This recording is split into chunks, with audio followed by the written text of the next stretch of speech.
아브라함은 이집트에서 많은 재물을 가지고 이제 네게브 지역으로 다시 돌아오게 되었어요. 그는 이 일로 인해서 그 이집트에 갔었던 그 일로 인해서 집짐승과 은과 금과 많은 것들을 가지고 옴으로 인해서 굉장히 큰 부자가 되었다라고 본문은 기록하고 있습니다. 그렇게 이곳저곳을 돌아다니다가 베델과 아이 사이에 있는, 그러니까 아브라함이 처음 제단을 쌓았던 곳으로 다시 돌아왔다라고 기록을 하고 있는데요. 사실 12장 7절로 다시 돌아가 보면 사실 베델과 아이 사이에서 제단을 쌓은 게 첫 번째가 아니었어요. 그 전에 한 번 더 하나님 앞에 제단을 쌓은 적이 있습니다. 12장 7절에 보면 아브라함이 처음 제단을 쌓았던 곳은 세겜 땅의 그 마므레 상수리 나무 근처였다고 이렇게 기록을 하고 있거든요. 그러니까 베델과 아이 사이에 오기 전에 한 번 더 제단을 쌓은 적이 있었던 거예요. 그런데 13장에 들어와서는 오늘 여기가 처음 단을 쌓았던 곳이다 이렇게 이야기를 하고 있죠. 좀 이상하죠? 저자가 13장을 쓰다가 12장 내용을 깜빡한 건지 왜 그런지 뭐 정확하게는 알 수 없어요. 그렇지만 본문 내용으로만 해석을 해보자면 아마도 7절에서는 단을 쌓았다고만 나오고 12장 7절에서는, 그리고 12장 8절에서는 단을 쌓고 하나님의 이름을 부르며 예배했다라고 기록을 하고 있거든요. 그런 걸로 봐서는 8절에서 하나님의 이름을 처음으로 불렀던 곳, 하나님을 예배했던 곳, 그것을 중점적으로 생각했던 게 아닌가. 13장의 기록은 그렇게 아마 유추해 볼 수 있을 것 같습니다. 아무튼 이제 아브라함은 그렇게 전에 자신이 만들어 두었던 그 제단으로 다시 돌아와서 다시 거기서 하나님의 이름을 부르며 예배하게 됩니다. 그런데요, 그 땅은 아브람과 롯이 함께 살기에는 너무 비좁았다라고 본문은 기록을 하고 있는데 7절에 보면 이미 그 땅에는요, 그들뿐만 아니라 가나안 사람과 브리스 사람들도 거기에 거주하고 있었다라고 이야기를 하고 있어요. 심지어 그곳은요, 이집트처럼 가축들이 막 뜯을 풀이 굉장히 넉넉한 그런 비옥한 땅이 아니거든요.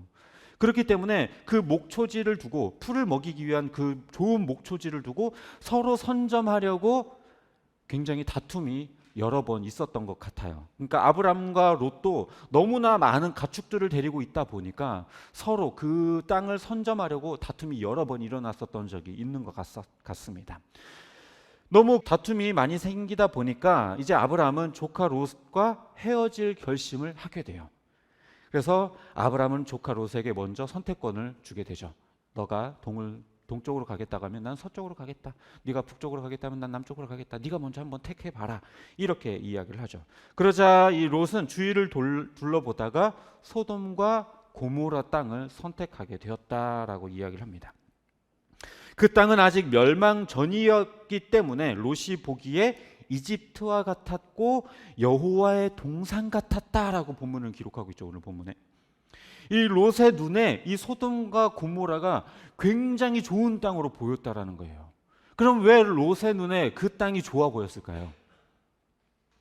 아마도 이 이집트에 이 아브람이 들어갈 때에 조카 롯도 함께 들어갔을 거예요.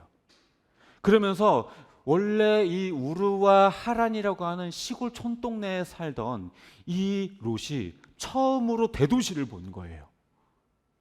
뭐 무시하는 건 아니지만 우리나라에 지역적으로 얘기를 하면 굉장히 무시하는 게 될 수도 있으니까 아무튼 굉장히 깡촌에서 살다가 서울에 처음 가가지고 큰 빌딩을 보면 어떻게 되겠어요? 우와 좋다 이렇게 되겠죠. 그러니까 롯이 이 지역을 보면서 굉장히 놀랬던 적이 있었을 거예요.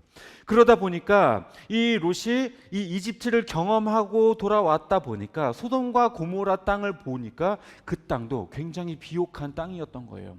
그래서 여러 가지 인프라도 잘 갖춰져 있는 비옥한 땅을 바라보면서 이곳이 정말 이집트와 같다, 하나님이 복 주신 땅 같다 이렇게 생각했다라는 거예요, 롯이. 그래서 이 베델과 아이 사이 지역에 있었던 그 땅 근처에서 가장 이집트와 비슷한 땅, 그것이 바로 소돔과 고모라 땅처럼 그렇게 보였다라는 것이죠. 그렇게 롯이 떠나자 그 순간 하나님이 아브람에게 찾아오시게 됩니다. 그러면서 하나님께서 이 아브람에게 눈을 들어서 동서남북을 바라봐라. 네가 눈으로 볼 수 있는 그 이 모든 땅을 내가 너에게 주겠다. 그리고 자손이 먼지처럼 셀 수 없게 해주겠다. 이렇게 말씀을 하시게 됩니다. 이에 아브람은 이제 헤브론을 헤브론으로 장막을 옮겨서 그곳에서도 또 제단을 쌓고 하나님을 예배했다라고 오늘 본문은 그렇게 끝을 맺고 있습니다. 오늘 본문에서 어떻게 보면 가장 눈에 띄는 장면은 뭐니 해도 조카 롯에게 선택권을 내어준 아브라함의 선하고 아름다운 모습, 여기에 아마 포인트가 맺혀지게 될 것입니다. 굉장히 선하고 아름다운 모습이죠. 자신이 나이도 많으니 먼저 선택할 수도 있었을 것이고, 목자들 사이에서 서로 다툼이 있었던 것들 때문에 좀 빈정이 상했을 수도 있을 것인데, 그럼에도 불구하고 아브라함은요, 자기의 어떤 권리를 주장하지 않고 그 모든 선택권을 조카 롯에게, 자기보다 낮은 나이가 어린 자에게 그것들을 내어주면서 너가 먼저 갈 곳을 선택해라, 이렇게 얘기를 하고 있는 거죠. 그래서 우리는 이 본문을 대할 때에 아브라함이 이렇게 조카를 선하게 대했기 때문에 하나님이 찾아오셔서 복을 주셨다 라고 우리는 본문을 보통 그렇게 이해하죠. 그러면서 어떻게 적용을 해요? 착하게 살아야겠다, 다 함께 착하게 삽시다, 남에게, 이웃들에게 선을 베풉시다, 그래야 하나님이 여러분에게 복을 주십니다. 우리가 이렇게 아마 많이 적용하면서 살아왔을 겁니다. 물론 이런 적용이 아주 나쁜 것은 아닐 수 있어요. 왜요? 착하게 살자는데 그게 뭐 나쁜 일이겠어요? 하지만 그 다음이 문제예요. 그 다음이, 착하게 살자 여기서 끝나면 다행인데 그 다음 뭐예요? 그렇게 하면 복을 주신다, 이게 문제예요. 이게. 그러다 보니까 하나님께 복을 받으려면 선을 베풀어야 되겠구나, 사람들을 선하게 대해야 되겠구나 라고 생각하면서 정말로 선을 베풀기 위한 선이 아니라 복을 받기 위한 선이 되어버리는 게 되는 거죠. 그러니까 앞뒤가 바뀌어버리는, 전도되어버리는, 그냥 내가 복을 받기 위해서 그냥 가식적으로 그렇게 선을 베푸는 그런 것이 되어버리는 거예요. 이렇게 되면 하나님께 받은 은혜를 은혜로 여기지 않고 다 자기의 노력에 대한 대가라고 인식하게 돼요. 기복주의로 흘러버리게 되는 거예요. 내가 이렇게 했으니까 하나님이 나에게 복 주셨지, 내가 이런 행동을 했으니까 하나님이 나에게 마땅하게 복을 주셨지, 그러니까 내가 지금 누리는 것은 내가 이제까지 노력해서 얻은 것들이야 라고 그렇게 생각하게 되는 거예요. 그래서 착하게 살자라고 하는 꽤 괜찮아 보였었던 이 적용의 끝은 결국에는 무엇으로 연결되어지게 되냐면 나를 드러내고자 하는 교만으로까지 연결되어져 버려요. 자, 처음에 이 적용은 어땠어요? 착하게 삽시다. 괜찮죠. 나쁘지 않아요. 그런데 이 적용의 끝은 결국에 뭐가 돼요?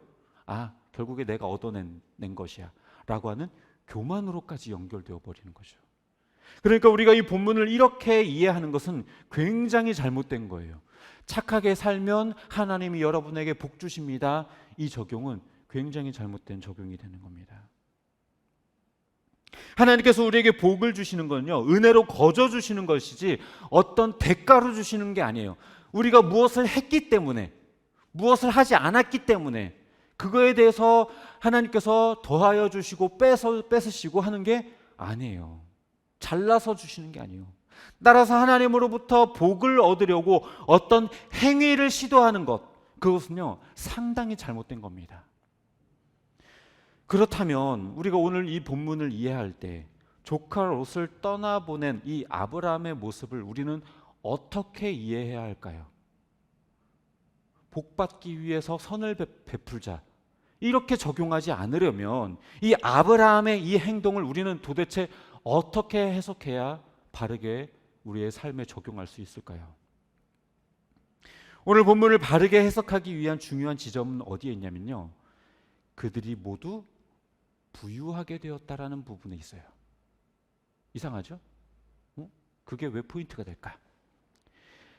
그들이 부유해진 것은 물론 기존에 있었던 재산도 있었겠지만요, 지난 시간에 보았던 것처럼 하나님께서 아브라함을 이집트로 몰아넣어서 거기에서 바로로부터 재물을 얻어서 가지고 나오게 하셨기 때문에 그가 부유해졌다라고 말씀을 드렸었죠. 그러니까 아브라함의 부는 어디로부터 온 거예요? 하나님으로부터 온 거예요. 자기의 노력이나 자기의 의지로 된 것이 아니라 하나님으로부터 온 어떤 복인 거예요. 그런데요, 결과적으로 하나님으로부터 온 이 부가 어떻게 되었어요? 이 부로 인해서 어떤 일이 벌어졌어요? 아브람과 롯 사이에 다툼이 일어나게 되었죠. 하나님이 주신 복 때문에 아브람과 롯이 다툼이 일어났어요. 그래서 결과적으로 어떻게 돼요? 아브람이 헤어지기로 결심을 하게 되죠. 만약에 아브람이 이집트에 가지 않았더라면, 그리고 이집트에 갔더라도 많은 재물을 가지고 오지 않았더라면 어떻게 됐을까요? 이 네게브 지역에서 살면서, 베델과 아이 사이에서 살면서 아마 전혀 어려움이 없었을 거예요. 롯과 함께 사는 것도 그렇게 그다지 어렵지 않았을 겁니다. 그러니까 하나님이 아브라함으로 하여금 부자가 되게 하신 것은 그에게 복을 내리기 위한 그 목적도 있었지만, 또 하나의 이유는 무엇이냐면 바로 조카 롯과 헤어지게 만들기 위한 하나의 조건이었던 거예요. 그렇다면 하나님은 왜 아브라함으로 하여금 롯과 헤어질 결심을 하게 만드셨을까요? 왜 헤어지게 만들었을까요? 같이 살면 안 돼요? 롯과 함께 살면 안 돼요? 데리고 살면 안 돼요? 왜 헤어지게 하셨을까요? 아브라함이 하란을 떠날 때요, 롯의 나이는 아무리 낮게 잡아도 20살이에요. 20살. 아무리 낮게 잡아도. 그러니까 얼마든지 홀로 서기를 해도 될 만한 성년의 나이라는 거예요. 미성년이 아니에요. 돌봐줘야 될 만한 사람이 아니라는 거예요. 하지만 아브라함은 그럼 왜 롯을 데리고 왔는가? 자녀가 없었던 아브라함으로서는 자기 자녀로서 후에 자기 후손으로 삼을 만한 사람을 롯으로 삼고자 했었던 거예요. 그리고 롯도 자기 아버지가 돌아가셨으니 자기의 아버지로서 여길 만한 사람이 필요했겠죠.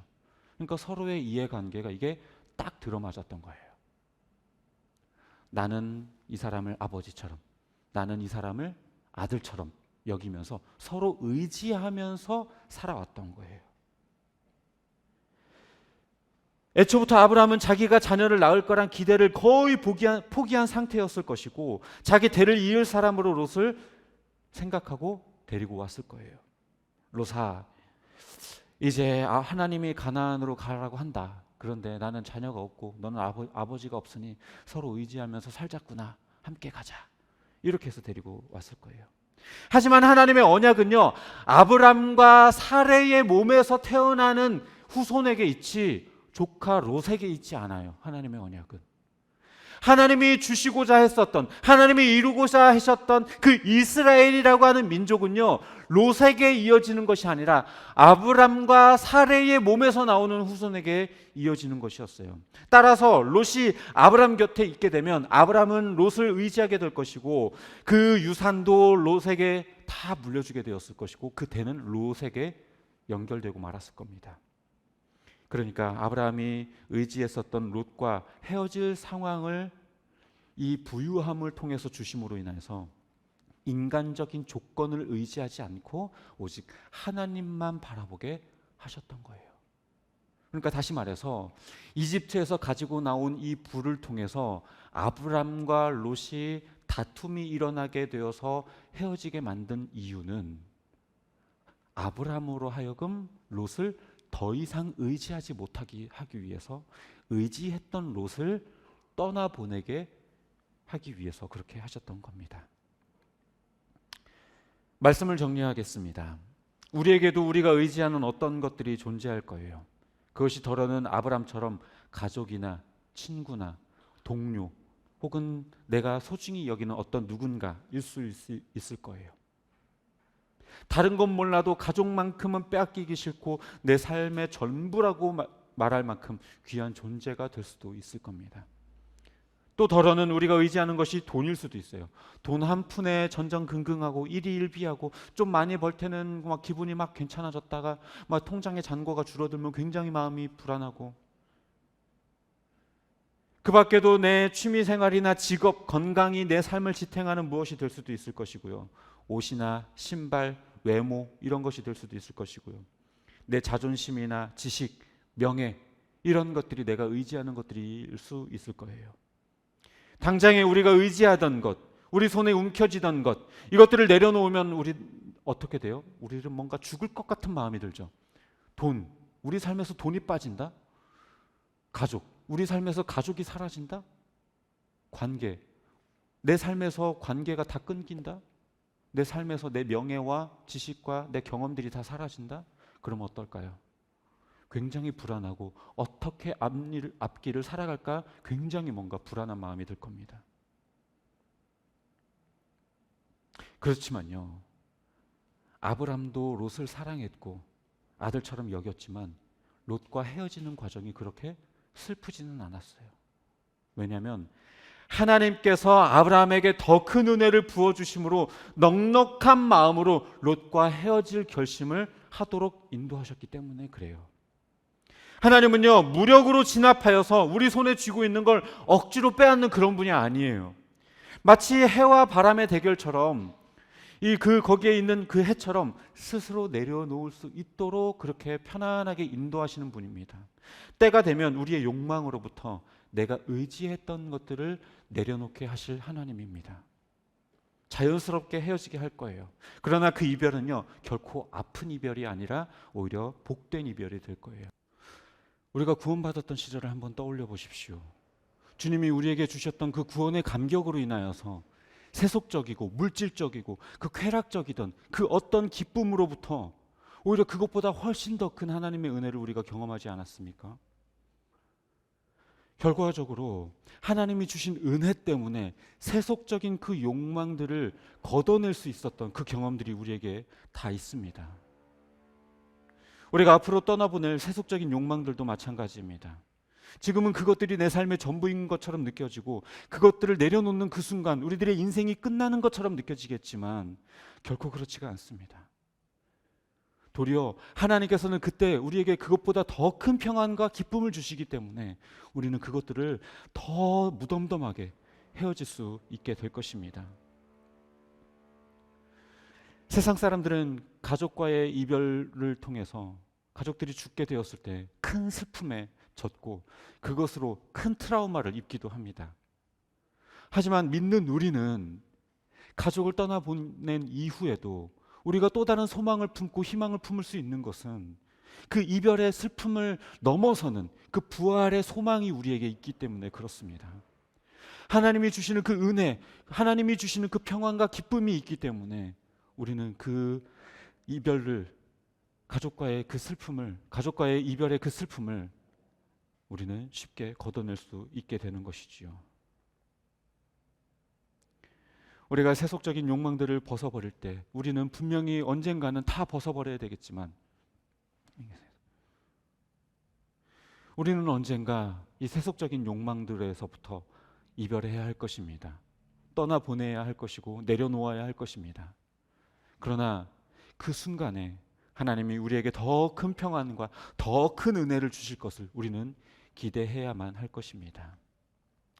바라기는 우리는 여전히 아직도 다 버리지 못하고 손에 쥐고 살고 있지만 우리에게 더 큰 은혜를 주심으로 말미암아 그 세속적인 욕망들을 쉽게 떠나보낼 수 있게 하실 그 하나님의 신실하심을 바라보며 그렇게 한 걸음 한 걸음 그렇게 성장해 나아가는 저와 여러분이 되시기를 주님의 이름으로 축복합니다.